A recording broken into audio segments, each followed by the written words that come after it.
Yeah. Hey, do yo. Trophied up. Yeah. Hey, do yo. Trophied up. Do yo dance when the G's up. G. Spaced out. Got me geeked up. 10 toes on the west. Can I beat us? You cannot. Shining every time they meet us. Rack 'em up. Since 96. Been number one in LA. Something slight. That's the gist. Hello, everyone. Welcome to Talkin Galaxy episode. I believe it's 13 now. We've been going for quite some time. I'm gonna start this solo tonight, but I will be joined by Galaxy Runs LA and Galaxy Memes very shortly here. Thank all of you for tuning in. Make sure that you have post notifications on, so anytime we go live, right now, you're able to tune in. But let's go into the first thing here. I'm gonna start a bit off topic. I have, we're going to full screen this. I have the bobblehead. I have the Galaxy Cosmo bobblehead. I did not think I was going to get this, by the way, because I didn't get to the stadium on time. If you're paying attention in the socials of Galaxy Runs LA or any of them, you would know that the lines were deep. The lines were very deep for these Cosmo bobbleheads. People were trying to get their hands on them. This was a hot commodity. I did not expect that. If I'm honest, I'm a bit surprised because I thought that people wouldn't be fiending as much for the Galaxy bobbleheads as they are.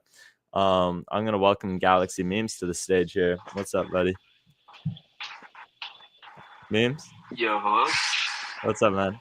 Yo, what's up, guys? I'm just talking about the bobblehead giveaway right now. The pencil one, right? Was it a pencil or a Cosmo one? It was Cosmo. I got my ring, of course. I got my ring finally after all that controversy. I got this beautiful ring. Didn't take it to the game because I was a bit hesitant that in Angel City Brigade I was going to end up waving my hand and just absolutely flying the ring across the field. So I was a bit cautious on that. But we got the ring. And I wasn't expecting it, but the bobblehead's here. The Cosmo bobblehead. Look at this. It's a beautiful. What do you think of this? I think it's a nice bobblehead. I really like it. The new kit. New home kit. I really like it. Cosmo in the back. It's clean. By the way, can we get Cosmo and authentic? Look, no stars, and then. Wait, does it have any stars? Huh? Does it have any stars on it? No stars. And no Adidas logo. The fact that they're doing my boy Cosmo with a replica kit is wild. I will say, the planning was a lot better than the rings. You got vouchers. Once you entered, you can enter a line for the Cosmo bobblehead, and you got a voucher. And they only had a certain allotment of vouchers that they gave, but you had to wait in the line. It went quick. There was a lot of people, but they're very well organized. Got people their bobbleheads, and overall, it worked out very good. So I will give them a lot of credit on this, is the fact that the bobbleheads worked out a lot better. Were you at this game? No, I wasn't. I couldn't make it to the game, unfortunately. I did have tickets, though, but I didn't go because my eye, if you guys haven't noticed, it's messed What up. happened, man? Sean beat you up? I got an elbow to the face in a soccer game that same day. So I didn't end up going to the game just because I didn't want people staring too much. It's kind of pretty bad, so I'm gonna be out of public for a while. Dude, I like the Sean story better. We got some other people saying that maybe Central whooped you. So I don't know if you're gonna beat those allegations. Did they at least get a yellow? Yeah, they did. They got sent off. There we go. Did you win though? Yeah, we won. It was against first place too. So. There we go. See, a very successful. Even better. They had 99 goals in the league so far, and we kept a clean sheet. A clean sheet too. 99 goals. How many games do you play? They're at 19 games out of 20. We're like at 16. 19 games and they have that many goals. Jeez. You know what? You guys had them on lockdown. You guys playing the type of defense the Galaxy need right now. Ant was talking about how the giveaway was very well done. We just need security watching people cutting the lines. Yeah, absolutely. I know there's a lot of people that are like, oh, I'll hold your place in line or whatever. It's just like, let's play it fairly. If you get there on time, you get there on time. But if you don't plan ahead, I don't love the idea of being able to skip lines. So I don't know. I don't know about all that, but I do agree. The fact that there needs to be security watching and making sure that everyone can get their little Cosmo bobblehead here. I wasn't gonna be too mad if I didn't get it. Unfortunately, like I'm gonna just say I wasn't gonna be too mad if I didn't get the Cosmo bobblehead, but I'm happy with it. I'm happy. It's a nice collector's item. I was tripping about the ring because the ring's something for me to trip about, especially with the resale. But I'm not sure I'm making much off of this Cosmo here. Also, if you paid attention, I had an extra ticket to this match that I gave away on my Instagram story. So always be on the lookout before a match. What type of giveaways to be going on? I always do flash sales, or not even sales, flash giveaways on my story. So make sure you check that out. Let's go right into our first thing here. Is some injury news before the Portland match was the fact that we're fully healthy. We made it. We made it, man. Can you believe it? Finally. Maya Yoshida came back from his hamstring injury, and he didn't start this match. The starting lineup was very similar to what we've seen a lot this year, except Zonka was back in. There was a question mark if Zonka or Zavaleta was going to end up starting this match, and it looked to be Zonka. And you had McCarthy and net, Nelson at left back, Garces and Zonka at center back, Yamane, I believe it was Parente in the midfield, and Sevilla, Fagundes at cam, and then left wing, right wing, Paintsel Peck, and Ramirez up top. So a very standard lineup for the Galaxy here. You will see Maya Yoshida as he gets integrated back into the squad, be able to start matches and play consistently here. He did sub in. He did sub in at a point, and so let's just talk about the match. The Galaxy fell 4-2 to the Portland Timbers at home. This is another home loss after we went undefeated all last season at home.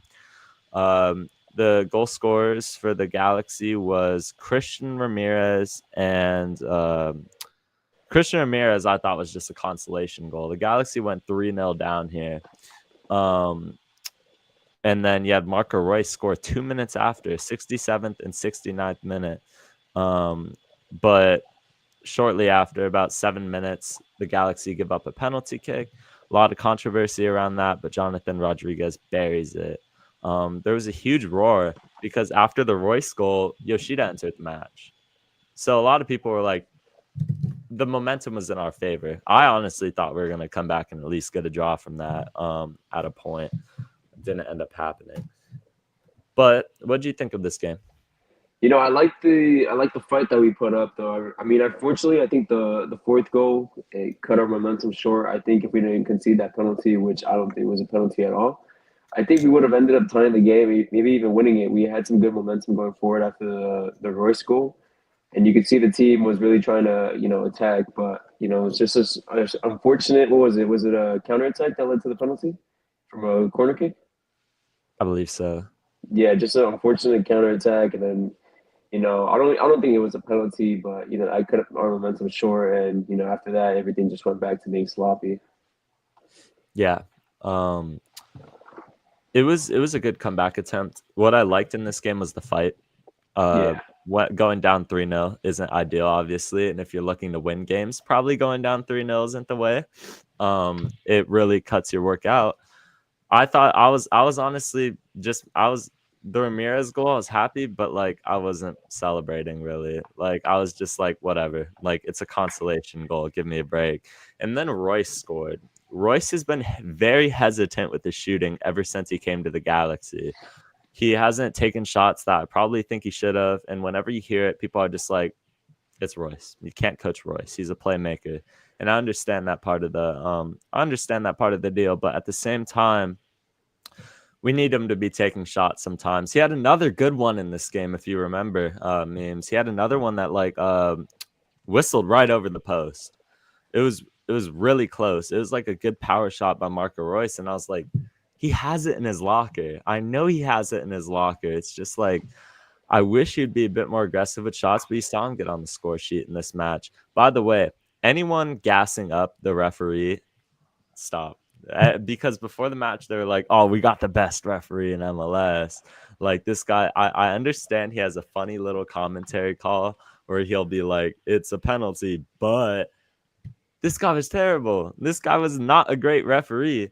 And by the way, if you have to go to VAR a lot to make those calls, it's probably because you're not getting the right on the field. So I'm not. Whenever people try to gas up a referee, it just whatever, man. We need Harbor Miller to start. No, we do not. I love Harbor Miller, but Miki Amane is that guy. Miki Amane is that guy. I don't know. What do you think? Do you think Harbor Miller has any case to start over Miki Amane right now at this point in his career? At the moment, no. I would say like in a couple years, maybe Harbor Miller does get a starting spot. You know, he has the potential. He has put up some good moments when Yamane was out injured. I personally like Harbor Miller. I think he's a good sub. You know, whatever Yamane is not having a good game, I think Harbor Miller can come in and, you know, be beneficial for the team. But at the moment, no, I think we should stick with Yamane. He's a lot better and a lot more experienced. And he even had a really good solo run in the first half that almost led to a goal. It wasn't, I think, a shot like in the 30th minute or around there. Yeah. He had a really good solo run. And, you know, he had those a lot. He had a lot of good solo runs in preseason, too, if you're watching the Coachella Invitational. So he just needs to find his rhythm and, you know, maybe he'll get on the score sheet soon. Yeah. I agree. I think Harbor Miller is definitely one for the future. It gives me a lot of Julian Araujo vibes, and I know that's the lazy comparison, but just for the quality at his age, I think he's done a lot for the Galaxy, but he hasn't been perfect.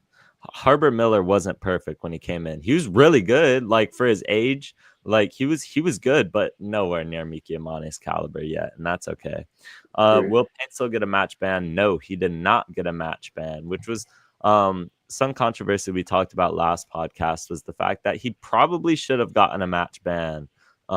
Galaxy get away with one there without Paintsil getting a match ban. He will not be receiving that. He played in this match. He started. I thought he looked fine. John McCarthy. I was in the supporter section after that third goal Portland scored. One of the capos of Angel City Brigade, or one of the people with the megaphones, was ripping into John McCarthy after it. I thought it was a good shot. I thought it was a good shot too. Like I'm usually very critical on John McCarthy when I need to be. I thought that was just a good shot, man. Like there's not much you can do. Like that was it. It nails the crossbar and it goes under. It could have very well just hit the crossbar. I am part of Angel City Brigade, 121. What's up with Royce talking like he found out the team's bad? I don't get it. He says the team needs to hate losing. That is a quote Marco Royce said, is that right now we're playing like we don't hate losing. I can't disagree with it. Although I will say Marco Royce is like sub caliber. Like he's a very good sub. He's not a starter for the Galaxy anymore, and that's okay. But like I feel like every time Royce has came off the bench for the Galaxy, he's been good. He's been fine. Like I've had a lot of issues with Marco Royce, and if you want to say that for his salary, he should be starting matches, especially with Ricky Puig out, that's fair. He's 36. I'm okay with him coming off the bench because he's impactful off the bench. He scored a goal off the bench. He's had his best games off of the bench for the Galaxy in Galaxy colors. He's been better off of the bench. Came off the MLS Cup. He came off the bench in MLS Cup. He's a good super sub. He is a good super sub, but as a starter, he's not it. Do you agree or disagree with that? You know, I feel like it depends who's starting around him, to be honest. Like, I would say if Puig is starting with him, then he has the potential to be a good starter. But if it's not without Puig, then he's not a good starter. I feel like it's what he needs to have, the players around him that he needs to be a good starter because he's old. He doesn't drop back. He doesn't do much. So I think he needs a player like Puig who runs all over the place to make him look good and just to give him like the layups basically. To do like the last touch for an assist or the layup for a shot, but at the moment I don't think he's starting caliber. I think I prefer Fagundes at the the 10 position right now. Yeah, Ant in the chat says Royce can start. He just needs the right players around him. I disagree. I don't think he was good as a starter last season. Last season, whenever Marco Royce started a match, and I'll give it. Usually it was without Ricky Puig, but even with him and Ricky Puig starting, it didn't work. It did not work for the Galaxy. I mean, you could have that God squad that we had last year, and it doesn't matter ultimately because I don't think Marco Royce is that guy in this career as a starter, and I think he's more effective when the defense is tired. But he also made another good point, is that Peck has arguably been the biggest flop of this season, and I can't disagree with that. I mean, for the expectations that he had of being an MVP contender, look, two players we set very big expectations for before the season: Diego Fagundes, Gabriel Peck. Both of them have underperformed in their own ways, and they have their own standards, I'm sure, because Gabriel Peck's a designated player. You're expecting them to be MVP caliber. Fagundes went out and said that I want to be an all-star. Neither of them have lived up to. They haven't been close to that. But I mean, the ball gets to Paintsil, and Joseph Paintsil was good in this match. He didn't get on the score sheet, but I thought that he was very effective in his chance creation. He was getting in behind the back line. Everything you want to see out of Joseph Paintsil. It's his role. It's what he does. He's a very fast player. He's going to get in behind the back line and cause chaos. Whenever the ball gets to Peck, it's over. It's over. We'll either just pass it all the way back to Amiro Garces, and that's why I think Miki Amane is also good, is because Miki Amane and Peck have good chemistry. If Peck's going to get back, if Peck is going to be an MVP caliber player, you need Miki Amane. Harbor Miller does not have that chemistry with Gabriel Peck yet. I mean, I don't know if it'll ever come, because I think Peck will be well gone by the time Harbor Miller is actually breaking through. And Miller's doing very good with Ventura County. But I think if Peck, you want that big transfer, you got to step up to the plate. What do you think of Peck's performance so far? I think they've definitely been poor. They've been underwhelming. Just for a player that had, what was it, 30 goal contributions last season, if I'm not wrong, or yeah, 30 goal contributions last season, his first year in MLS. Honestly, we talked about it in earlier podcast episodes that he was going to be a little bit, underperforming for a little bit. We all guessed that he was going to have lower goals and assists than he did last season because he was going to be without Puig. But for him to be this low in both goals and assists, this late into the season, 10 games into the season, it's like a little bit concerning. Right. It's starting to, wonder if he's like a one-season wonder. I honestly don't think he's going to come down to that. I think he just needs to find his form. I feel like he's a little bit frustrated, and that's like taking a toll onto his like mental, because I feel like a lot of the pressure is like on the DPs by the fans and like the organization. So it's just so much for them to handle at this moment that it's like so much going on for them that they can't focus on their own game. Soccer is a very mentally challenging sport. It's one of the most mentally challenging sports, in my opinion. I mean, I played goalkeeper, different experience, but as a winger, if you're slumping in a goal scoring pattern, you're not scoring, it could go from 1 game to 2 to 3 to 4 to 5 to 6, like that. And then before you know it, you're at like 2 goals through 30 games or something. Like, I don't think Peck's going to be that. In fact, if Peck's a one season wonder, everything I know about the game of soccer, throw it out the window, because that would blow my mind. That would blow my mind if Peck was a one season wonder. I don't think he is, but I don't think that. I think if you're the coaching staff, you need to sit down with Gabriel Peck and tell him, just calm down. Just get back to playing how you always did. Like, you need to calm down and simplify the game for yourself, because you're overcomplicating it. You're in your head too much. And you think that, you're forcing opportunities. You're forcing chance creation. And a lot of the plays that he made last season would have probably worked. Like, he's not stylistically doing anything different than last year. He's just not having the success rate. And I think that just winds down to confidence. It's not a talent issue with the kid. Like, certainly decreases his value, though, unfortunately. Whatever we're looking at, I know we put like a 30 million tag on Gabriel Peck going to Europe. He's looking nowhere near 30 million right now. Like, all that value he had and, wish to go to Europe, I mean, if you're a European team looking at this, you're probably looking in another direction right now, because he just hasn't been up to par. He hasn't been what he was. That being said, he can do it. He can get back to it. I like what him and Yamane do on the ball. I think, I think Peck benefited a lot off of Ricky Puig, though. Did you notice that at all? Well, would you say? I'm sorry. Do you think any of Peck's kind of slump this year has to do with the reliance on Ricky Puig, especially in his gameplay? Yeah, 100%. Ricky was the heart of the midfield. And if you don't have a midfield, you essentially don't have, playmakers to get to the ball to the wingers. A lot of the assists were from Ricky. And if you don't have someone that drives the ball forward, you essentially put that pressure and responsibility all on Peck now. And while he can do that, it's going to be overwhelming for him as a winger because he has to also drop back, and then Ricky kind of helped them lower that responsibility a bit, and we see that happen with more players, not just from Peck. We see that happen with Sergio, who's had a decline as well. Garces also has a little bit of a decline, and I feel like our midfield is a little bit more defensive than like going attacking a little bit. I feel like we focus more defensively this season, and it might just be because of the absence of Ricky. But we also see more players that have had like a decline, and that could be also because of Puig's absence. Yeah, I mean, Ricky's absence trickles down all the way from the front three to the back line, which is crazy to see. I mean, even Amiro Garces has taken a slump this season. A lot of our back line has. I will say this. It was another thing I wanted to add is the fact that I think Gabriel Peck benefits off of an open game, a very open game where the Galaxy are already leading. We're already, we're already in control of the match.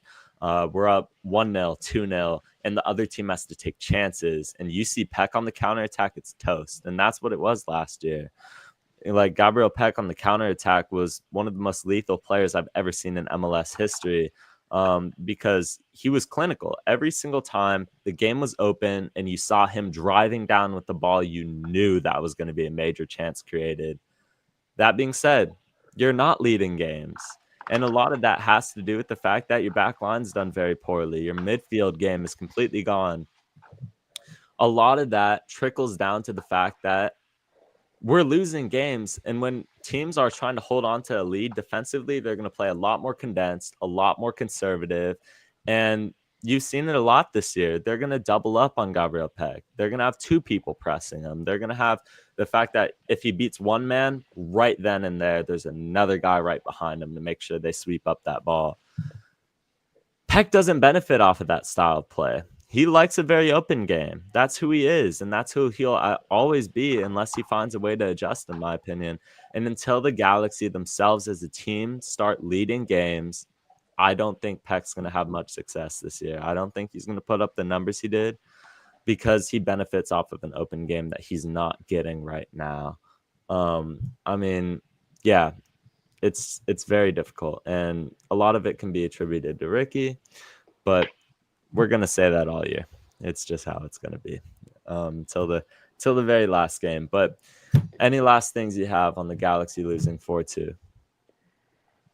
Let's see any positives though. I want to talk about some positives from the team.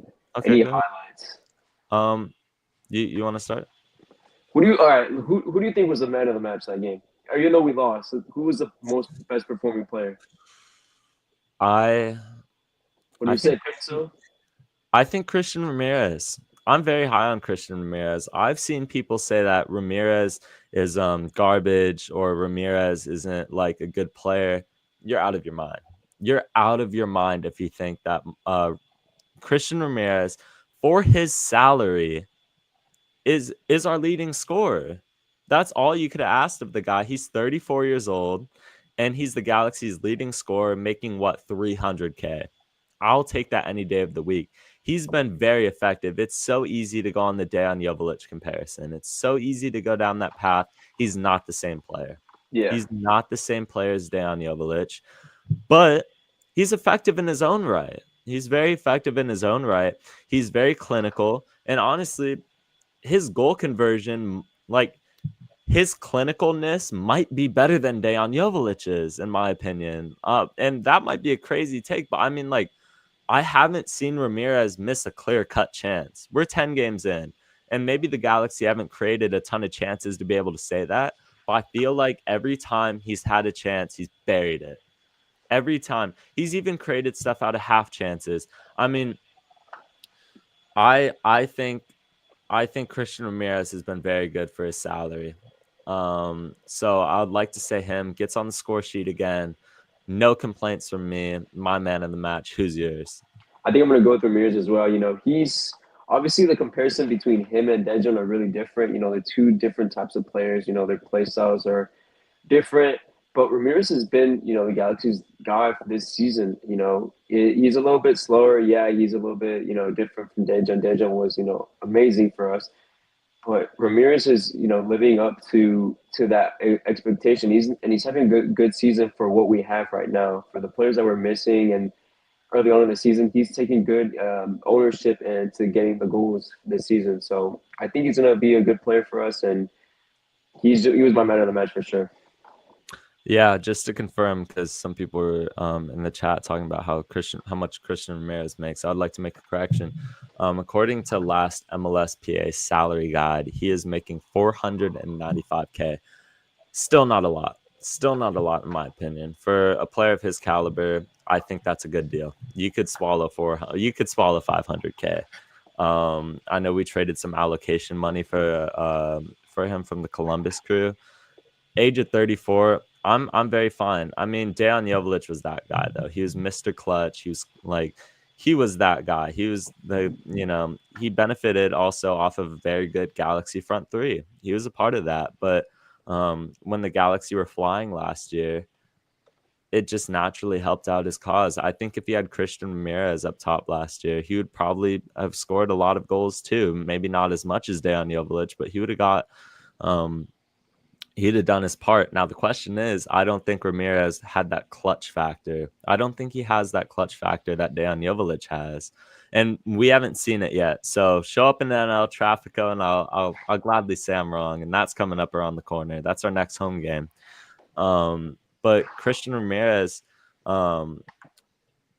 doesn't score that goal against Seattle. He doesn't score that goal in MLS Cup, in my opinion. But he would have probably had some decent goals over the course of the year. But I liked what I saw from Ramirez. Outside shouts for the man of the match. Okay, I want to bring up though. This isn't a man of the match shout, but Gregory. Look at me. Why is Julian Ade not starting? Please explain to me, for the love of God, why Julian Ade is not the starting left back. And no hate to John Nelson. I love the guy. I'm sure he's a lovely bloke. Julian Ade is a U22. All three U22 players were on the bench this match. Nascimento did not come in the match. Ade did. Sanabria did. What are we doing with those spots, though? Those are crucial. Those are three crucial spots to your team. We'll have a Greg Vanney conversation, of course. Every podcast from now on, we're going to have a Greg Vanney conversation. It's just going to happen. But I think that Greg Vanney, I don't think he needs to be sacked, a spoiler alert, but I think it's right to be critical of that. When your team's struggling to get anything going forward, you need an attacking fullback like Julian Ade to create chances. And I know it's a fullback. Like, they shouldn't be reliant on creating chances, but if you've watched the Galaxy this year, we are much better when Ade's in the attack. We're much better. We're much more effective. What do you think on that? I also agree. I think Ade's really good. He's better than Nelson going up on the attack. But I also don't hate Nelson. I think Nelson's a really good, defensive left back. He's awesome. And last season I gained a lot of respect for him because he came in on a time where where Ade got injured and he held that position down. He held us all the way down to the MLS Cup and he was amazing. But now that Ade's back, he's shown that he can win his spot back. And I think that we need to give him more minutes for sure. He definitely should have got the start though. I'm not sure why he didn't get the start, but I do agree that we look better with Ade at the left back. Yeah, and like I said, no hate to John Nelson. I think he's what we needed last season. I think Julian Ade was not the guy we needed. If you have a team that's scoring 4 goals, that's fine. Have John Nelson in. He's very good defensively. I have no issue with that. If you're flying on the offensive side of the ball, yes, you need a defensive left back like John Nelson, because there's a little drop off with Ade, in my opinion. That being said, when you're not scoring goals, when you're not scoring 4, and we scored 2 in this game, but I mean, let's be serious. We weren't, we're not flying in the attack. John Nelson's a very average left back, but he's what we needed. We needed average. We needed average to lift us over the line to MLS Cup. We didn't need anything extravagant. We didn't need a risky left back. We needed John Nelson. And that's okay, but Ade has to be the starter going forward. And if it's not, I think it's right to point some fingers at Gregory. I think for Ade and Nelson, I feel like Nelson has already kind of reached his potential. And I think for Ade at the moment, I feel like the sky's the limit for him. He's way younger than Nelson, and I feel like he has a lot more room for improvement. He's pretty young when he came into the league, and Nelson's obviously been in the league longer. So he's kind of more aware, and he knows how things work out. And Ade, he's still trying to get things sorted out. Not that he is completely new to the league, but he definitely has way more potential and way more high ceiling, I would want to say, and Nelson. Yeah, absolutely. John Nelson's reached the peak of whatever he's going to do in his career. He's reached it, and it's fine. His peak is a little above average MLS left back, and that's exactly what we needed last year. Julian Ade's potential is a European player.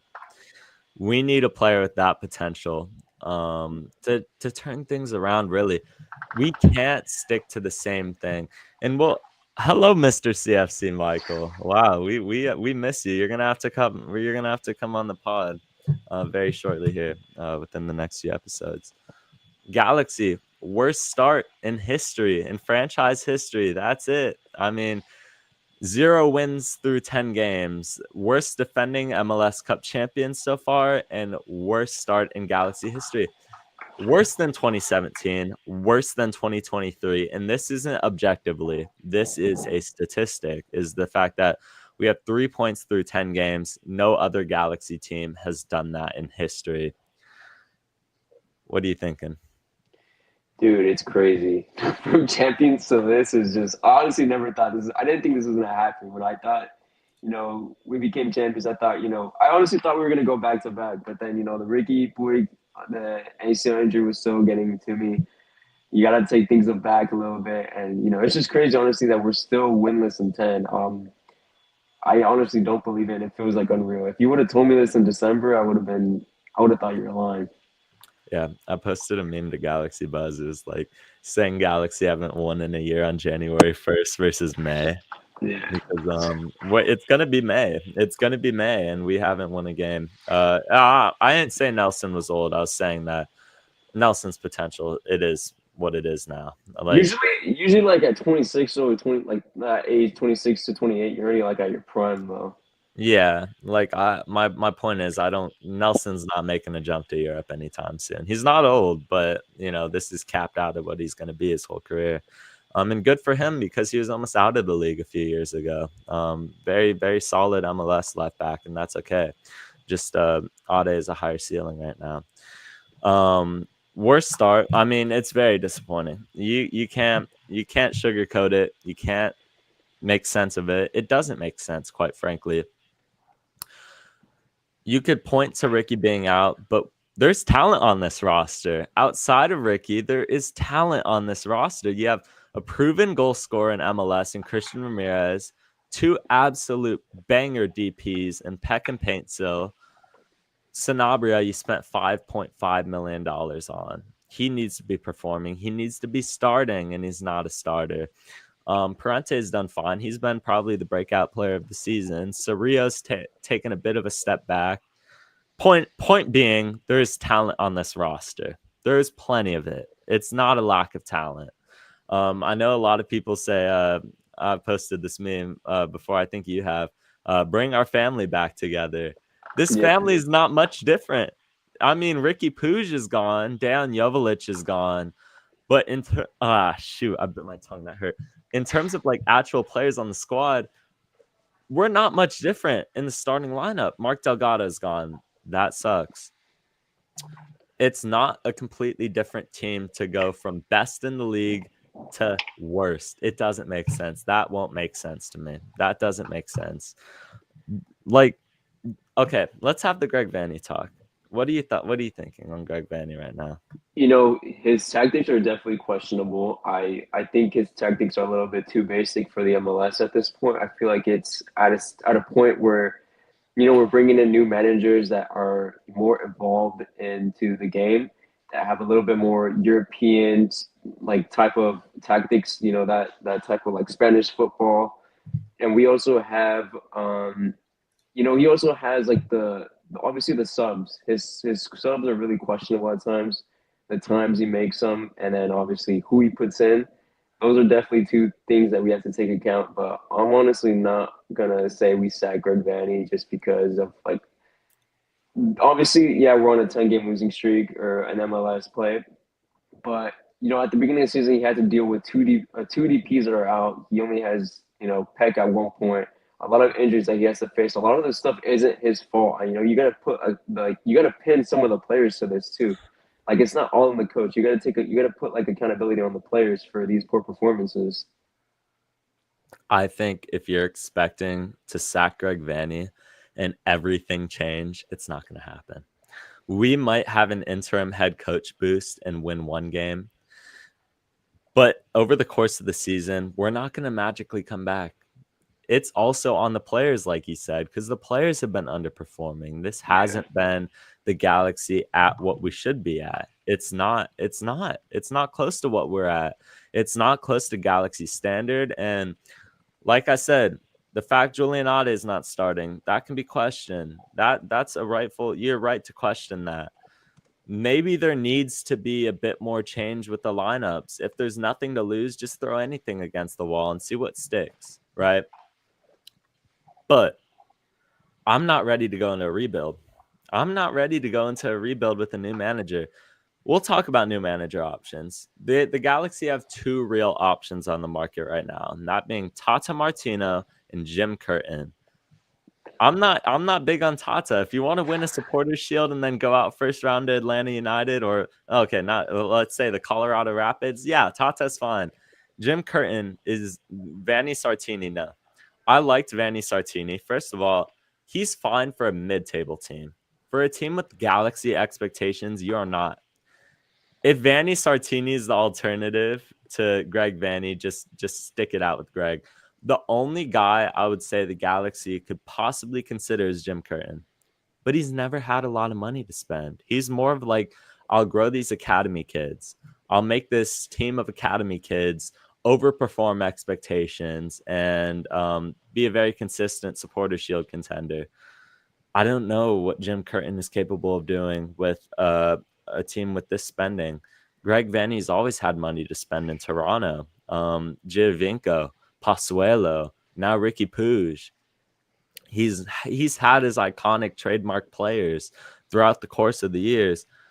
I don't think any alternatives are better than Greg Vanney. What do you think?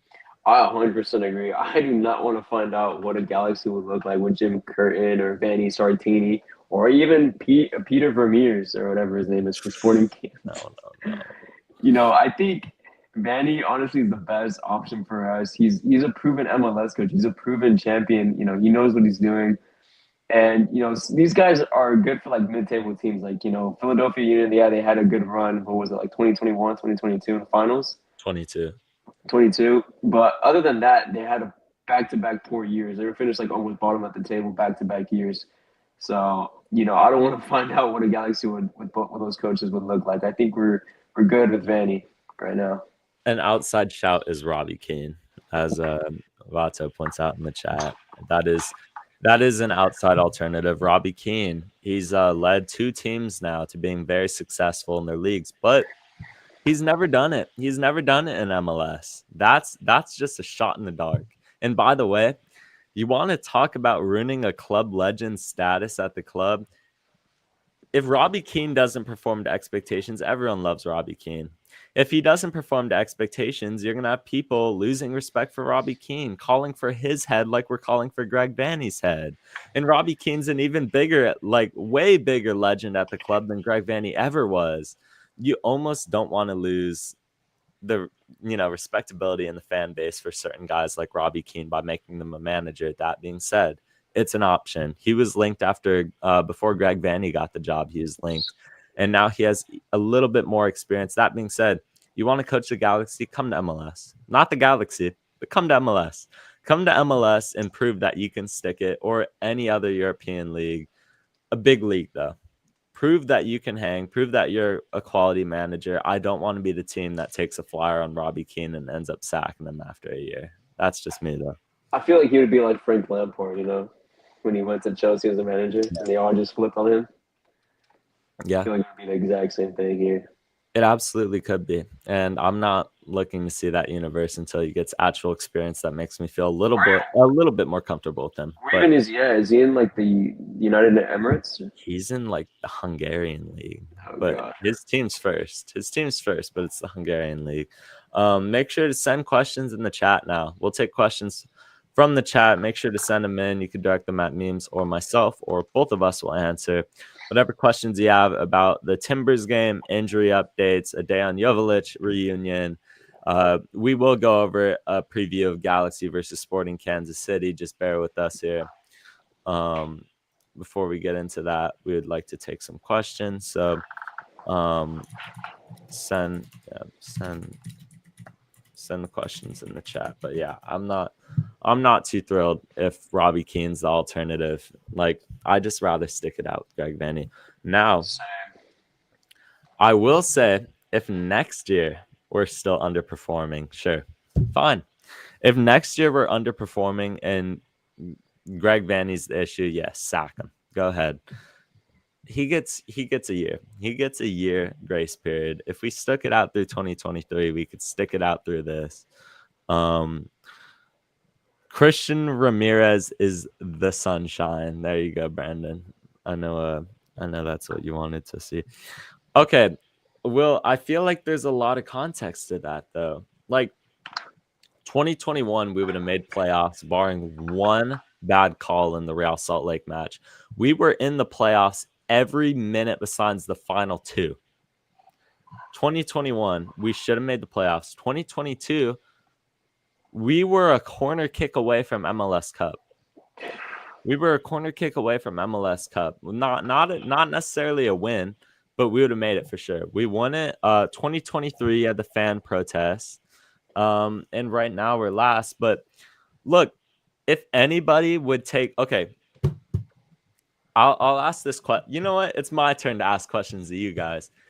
Would you rather take one MLS Cup year if it meant out of 5 years you win MLS Cup 1 year, but the other 4 you miss the playoffs, versus making the playoffs as like the 5th seed all 5 years, but you never win MLS Cup? Or let's say the 4th seed or 3rd seed, go whatever, but you don't win MLS Cup. You take the MLS Cup, right? Yeah. I mean, it's a self-explanatory question. You take the MLS Cup. I'm fine with Greg Vanney at the helm. Like, I'm completely fine with Greg Vanney at the helm. I don't have any issues. Jurgen Klopp, yeah, I don't. As a Liverpool fan, I'd never see Klopp coming to MLS. I already see the team across talking about Jurgen Klopp. Grow up, man. He's never coming to MLS, let alone you guys. But if Vanney gets fired, who's his replacement? All right, call your shot. I think the Galaxy appoint Tata Martino. I think they swing big here.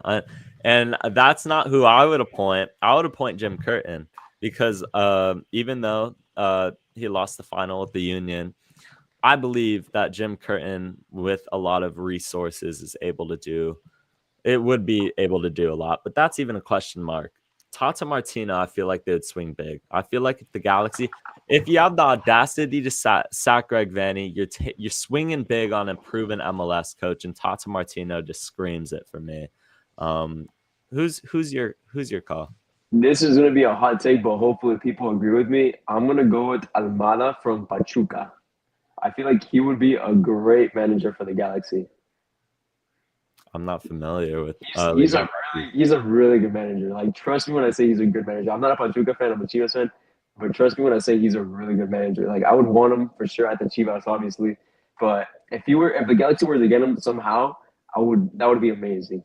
That would be like the best pick possible. Realistically, I feel like that's realistic. Yeah, I just feel like Tata Martino. I mean, he's there. He's a free agent. He's won an MLS Cup. Not the guy out of point, but he's coming off a Supporter Shield win with Inter Miami. If you give him money, I feel like he'll be fine. Yeah, I don't know. I don't know about Almada. I'm hearing good things in the chat. He's a good manager. Like, he's probably, I wouldn't want to say he's the best manager in Liga MX right now, but if the Galaxy were to get him, that would be such a great steal as a manager. Jim Curtin would be my pick, but I think realistically he's third in line. I think it goes Tata, Robbie Keane, and then Jim Curtin right now. Maybe Almada's a shot. I'm not sure. I don't know enough about him. I'll admit that.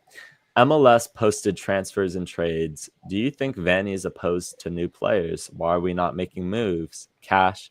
You want to answer this, Memes? Isn't it just because of the MLS Cup salary? I mean, not the MLS Cup salary. MLS salary rules that we can't send any players at the moment? You want to know how much money we have right now? Zero. We literally can't spend anything, you know. Like Eli said in a video, if you guys follow Eli Lesser on Instagram, we literally can't spend anything. And if the only way possible is that if Will Kuntz pulls a rabbit out of his hat, honestly, that's the only way we can spend this summer. And it's, highly, highly doubt that we can spend anything this summer. We're probably going to have to see no transfers into the team this summer. So just be prepared for that. That's I think that's why a lot of us were kind of upset that we didn't get into the Club World Cup, because if you guys see like the pay for that just to get into the tournament is crazy. I think just getting into the tournament is like what, 9.4 million? Yeah. And to be clear, that doesn't go to allocation money, but that makes up for Paintsill's transfer. You don't even have to worry about recouping that money back. That makes up for Paintsill's transfer, and if you advance in the tournament to a certain point, you can make up for Paintsill and Peck, and you don't even have to worry about recouping either one of them.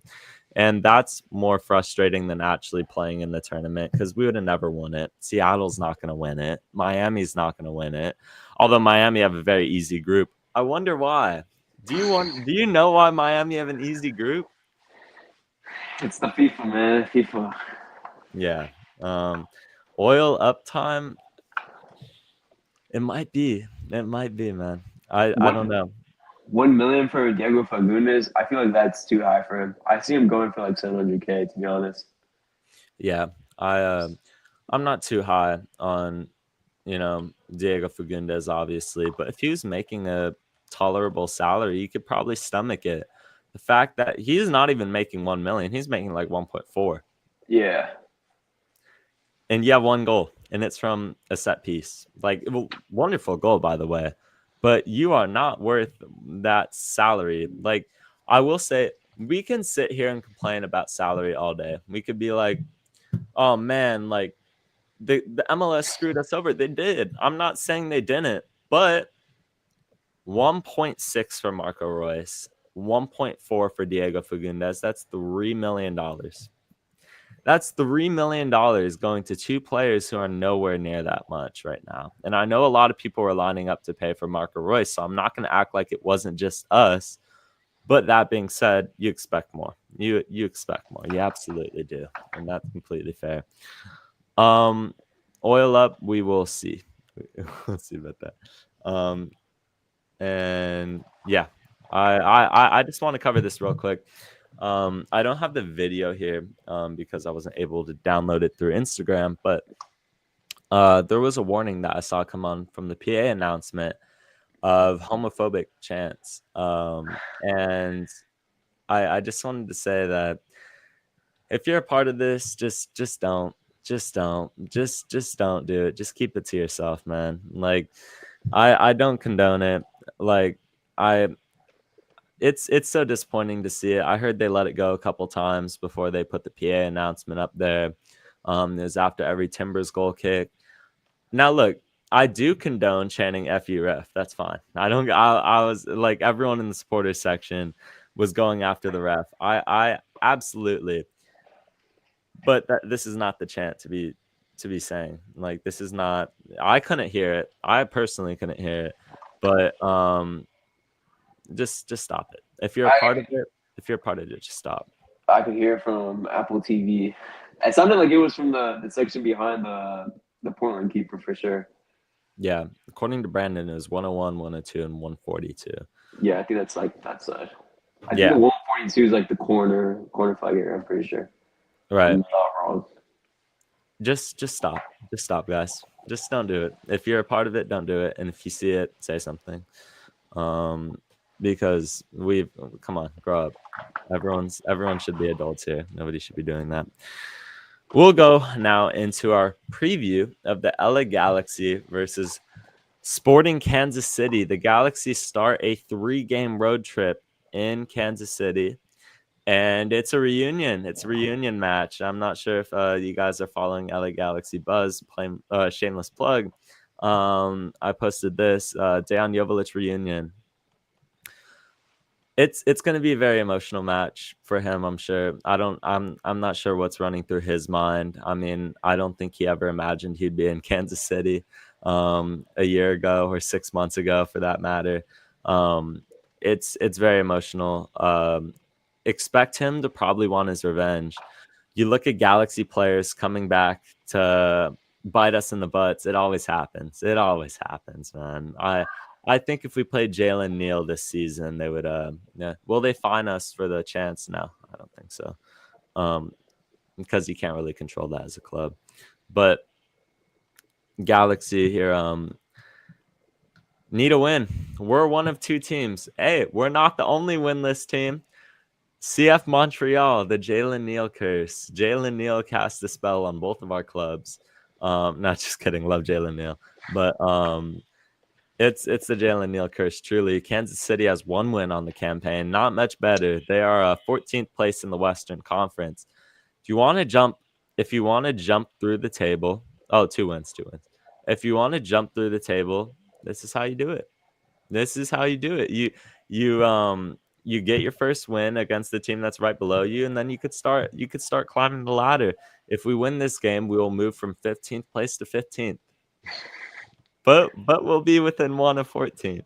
I think I saw somewhere on the internet that the Galaxy, with 24 remaining games, would have to win 14 of them to make playoffs, to get about where we were.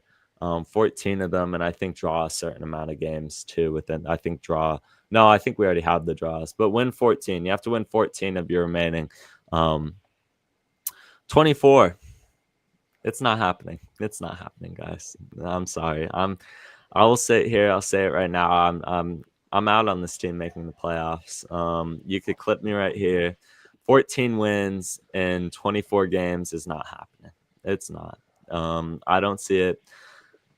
This is a winnable game, however. This is a winnable game. You could talk about Kansas City. You can't gas them up to me. Sporting Kansas City are terrible. We're terrible. We're both terrible. This is a mid-off.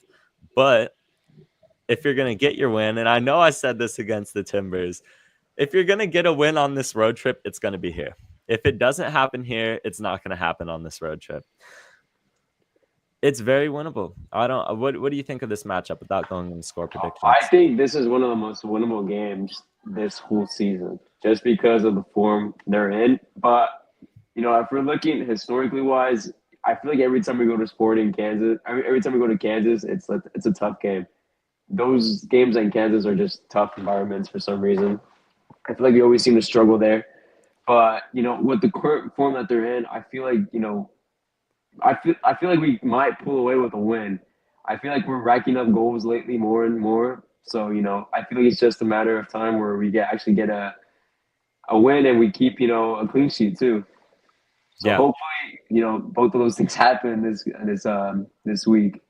Good point by Brandon in the chat that Dan was the reason we came back last year against Sporting Kansas City on the road. Sure. Little poetic justice here. But we had a Zavaleta goal. We had a Zavaleta goal last year too, if I'm not mistaken. So I'm here for an Eric Zavaleta start. No, I'm just kidding. I think if you look at the lineup, you have John McCarthy. I think he's gonna stick with Nelson. John Nelson left back. Amir Garces. I think Yoshida starts this match. I think Yoshida starts as long as he's feeling up for it from his injury. Yoshida and Garces at center back, Miki Amane right back. Points out in the chat, I think Lucas Sanabria starts this match. I think he has to start getting minutes. He has to start getting chunks of minutes. Look, you're looking at things to change. I love what I love what Parente's done this year. Breakout player of the campaign. You paid 5.5 million for Sanabria. He has to start. He has to start getting minutes. He has to start playing matches, and I think this is one of them where he needs to. So I'm going to say Lucas Sanabria starts. I think Edwin Cerrillo starts. Fagundes, Peck, Paintsil, and Ramirez up top. Pretty standard lineup for the Galaxy. Will in the chat, 48% chance for a Kansas City win, 25% for a draw, and 27% Galaxy win. I mean, maybe it favors Kansas City a little more than I thought it would, but we don't have a win on the season. So I think even giving us 27% is kind of nice, considering that we haven't done it yet, but I'll take it. I think we do it, though. Let's just go into score predictions here. I think that the Galaxy come out of this match with 2-1 win. I think we win this one 2-1. I'm not very high on hopes for the rest of this road trip. I do think Dejan Joveljic gets his goal in this game. Yeah, I think that's if you're a betting man, and I'm not one to give betting advice. I've been cooked on Prize Picks many times, but Dejan Joveljic to score a goal seems like the safest bet in the world right now, because it just seems like it's going to happen. They have a new manager boost. Could certainly play a factor for Sporting Kansas City potentially getting a win out of this match. They've been in decent form ever since they sacked Vermees. They need to. They're in complete rebuild mode. Peter Vermees was the GM. He was the coach. He was the sporting director. He was the scout. He was everything to that franchise. So they're in full rebuild mode. But I think for the Galaxy, I think Ramirez gets another goal. And I'm gonna call a Maya Yoshida. I'm gonna call Maya Yoshida goal. I think he'll score a set piece. So 2-1 win for the Galaxy. Dejan Joveljic gets his goal. Galaxy get the first win of the season. Now, where is this coming from? I'm not sure. If you ask me to give any logic to this, I can't, because we don't have a win. But your turn. I'm going to go with a 2-1 as well. I think Dejan scores for Sporting Kansas. And my 2 for the Galaxy is Ramirez, just because of how in form he is right now. And Paintsil, I feel like he's building up his form. He looks a little bit more confident each game, and he looks a little bit more, deadly inside the final third. So I'm going to go with the Paintsil goal for a 2-1 win Galaxy. Guaranteed to be wrong predictions. Yeah, as CK says in the chat, it's the Peyton curse. So now if you're a betting man, you bet that the Galaxy lose this match, because we both said that they're going to win, which means it's not going to happen. But in reality, I think we do it. I think we do it. If it doesn't happen this match, it's never going to happen. It's just never going to happen. But you know what? I don't know. I don't see it happening. I don't see us losing again in Kansas City. I think worst case scenario is obviously a loss, because we lose a lot of games, but I think realistically I could see us drawing. I could see us getting a draw too, but I think we end up pulling off a win. I think the Yoshida header is probably a late goal or something. We will have a live watch along for this game. Make sure to tune into that. It will be Sunday at, when is this match? Like 4:30, I believe. Let me check. We are not the only team with no wins. 4 p.m. 4 p.m. kickoff.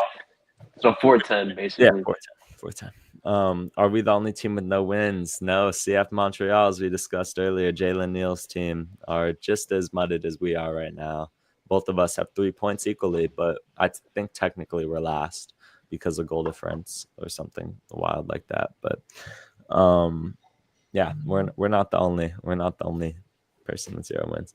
Anyway, what to expect from this match?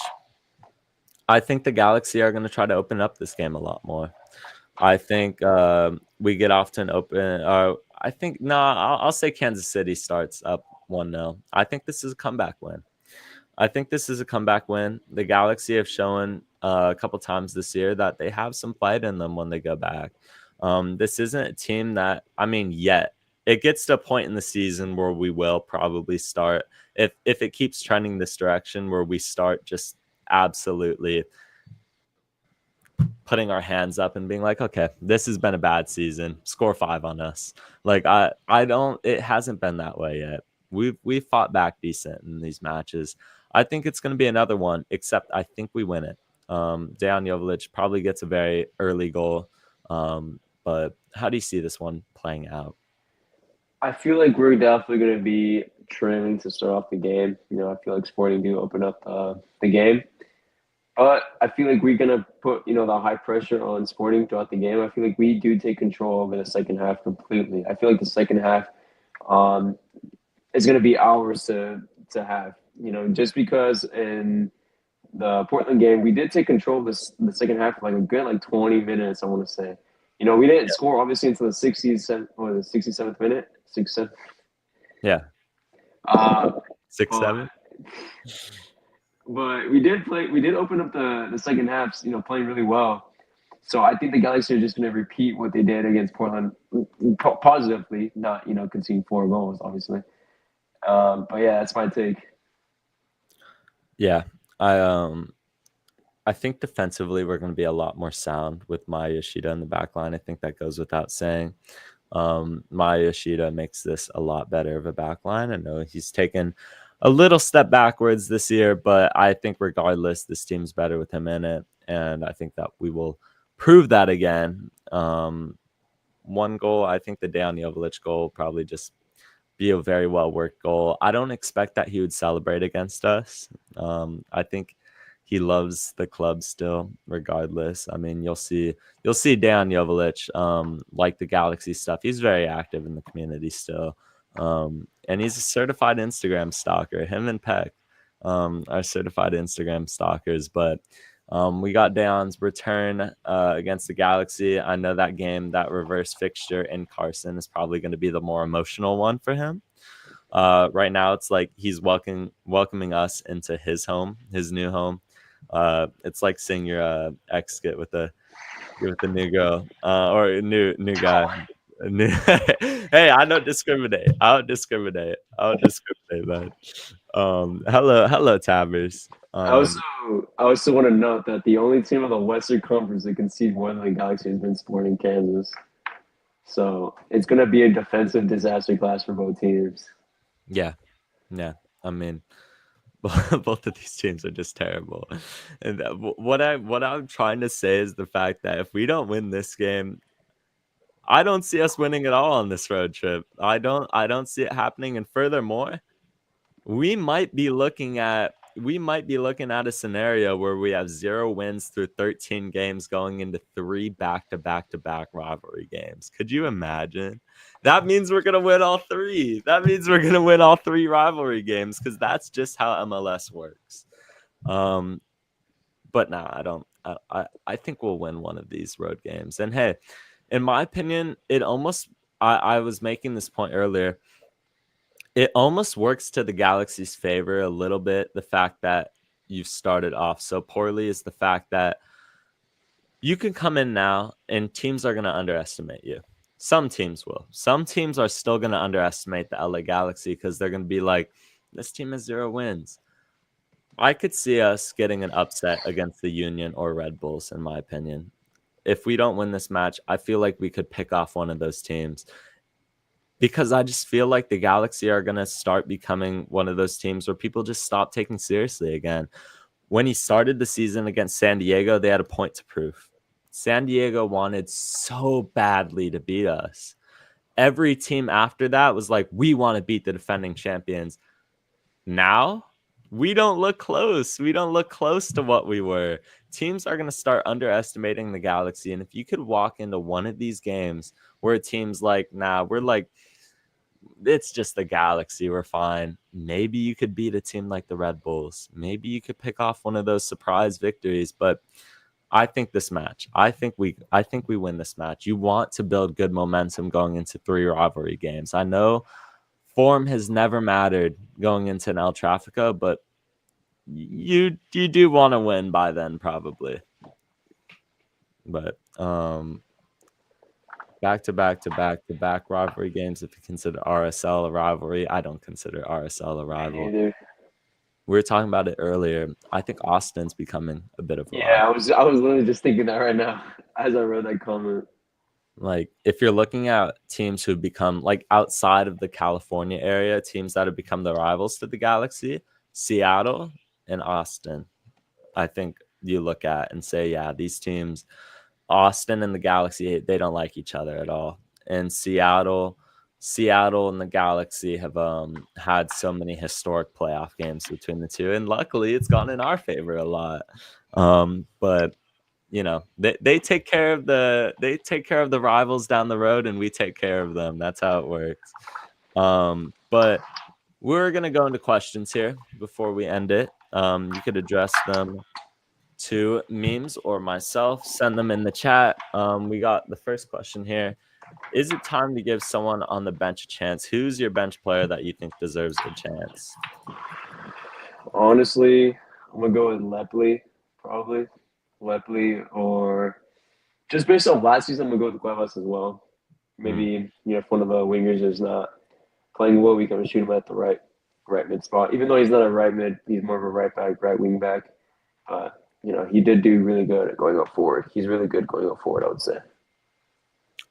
I don't disagree. I think with Diego Fagundes being as bad as he has, I think Lepley at attacking mid, I know that's not his necessarily main position, but I like what he does going forward too. I thought he was very dangerous on the road against Portland. He almost had a goal. I think Tucker Lepley. I'm gonna agree with you on that. If we're taking outside of the box shouts, I'd say Tucker Lepley. But like I've advocated, Julian Ade is the one that I don't even consider him a bench player. He should be starting. And yeah, and same with Sanabria if you want to count Lucas Sanabria as a bench player. As Russell Westbrook hits a 3-pointer, just whatever, man. I don't even care. What? I want to say Nascimento's so bad too, but we just haven't seen him enough. So I can't even like really base anything off of him. To be honest, we've seen like so little of him. But yeah. I want to see him so bad. Like I have hope for him. I have like so much hope for him. He's so young. He has like high potential, but we just need to give that guy some minutes. Nascimento, I don't know. I can't. Like you said, I can't make a jurisdiction one way or another. We haven't seen enough of the kid. I'd like to say that he's going to be a valuable asset in the future for the Galaxy, but I don't know. 100 Seans versus one Gorilla. Who wins? That Gorilla tears 100 Seans in like 2 minutes. That Gorilla is taking no damage. In fact, you know what, Sean? Give me a 1v1 with Sean versus a Gorilla, and Sean wins. Sean has it like that. I think all it takes is one Sean. In fact, you could even give him a handicap, like make him fight with his fist. Sean beats up a Gorilla on his own. So if that's the only thing holding back Arsenal from a Champions League, that Gorilla, then Sean wins. Yeah, it takes 3 Seans to beat a Gorilla. That's what it takes for Arsenal to win a Champions League. And it's not looking like it's going to be this season. Nope. Everyone else in London can breathe a sigh of relief that Sean is a Gorilla. Yeah, I mean, there's an argument to be made that Sean is the Gorilla in this scenario. It could be the Talkin Galaxy crew versus Sean. Love to see how that would go. Send more questions, but you know what? Let's go a bit off topic. 100 average men against a Gorilla. Who wins? Gorilla. I don't think so. I don't think are we so. talking like average people that work 9 to 5 jobs? Yeah. Yeah, girl. But like they're determined. Let's make it fair and say that like they're determined. They're locked in life. They're locked in. And they're all at once. Some people have gotten this wrong and they say it's like 1v1v1. Obviously the gorilla would win, but if they're all attacking at once, although low key, I feel like if I was in that situation, I see like the first guy's head getting ripped apart. I'm good. I'm good. But like I'm saying, if everyone has like a microchip to be determined in this, I think the gorilla would be too tired. By like person 60, it'd be done. It would be done. It'd be too tired of ripping people apart. It's like a boxer. Boxers can't. If you put 100 random civilians versus Mike Tyson, it's not happening. I'll give you a better one though. 100 women versus accountability. How about that fight? How about that? How about that 100v1? I've seen that around. Tabbers versus Shaw in sword fight. Who wins? Wow. Wow. Give me T. You know. Speaking of tabs, I haven't seen the LA Galaxy in 2025 in a little bit. That's not Tabs. That's his dad. No, that's mine. Oh, that's your dad? That's my dad. Oh. He's not even tuning in. He don't like me anymore. It's whatever, man. And yeah, can you sing "You Are My Sunshine, My Only"? No, we're not doing that. I'm sorry, man. Last question. We'll take one more question from chat. You don't think PSG will choke next week? I don't think PSG will choke. I don't think so. It's the Arsenal. Oh, I answer Towers versus Sean. I'm gonna say Towers. I'm also going tabs. Yeah, I don't know. Sean's a taller guy than I expected, though. I met Brandon and someone else, bro. I met Brandon and them on there's like Sean's whole goon squad. I met them and bro, they were not as tall as I thought. I thought Brandon was gonna be like a 6 foot type of guy. I don't know. But yeah. Final question. Shoot it in the chat. Come on, it could be anything. It could be anything off topic to in topic. If not, we will head out here. How tall is Tavers? I met him at MLS Cup before anyone knew what he looked like. By the way, that is a little word there is that I knew before. In fact, Tabers gave me his personal Instagram in like April last year. That was wild. Road game predictions. We'll go into each individually, but if I had to say it right now, win against Kansas City, loss against Philly and the Red Bulls. That's it. I think we get 3 points. Go ahead. I'm going to go with a win against Sporting, a tie against Red Bulls, and a loss against Philly.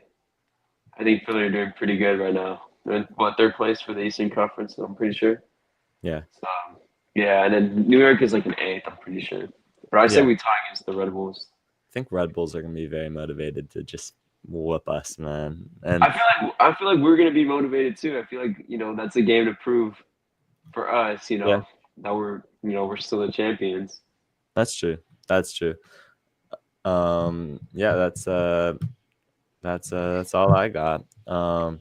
We got all of our road game predictions in. We'll go through each individually. Reminder that we will have a live stream against Sporting Kansas City, a live watch along Sunday at 4 p.m. That will start at probably 3:55. If I had to guess, give us 15 minutes to preview the match. I'm not sure who will be on yet, but that's what I got for all of you today. Where can they find you, memes?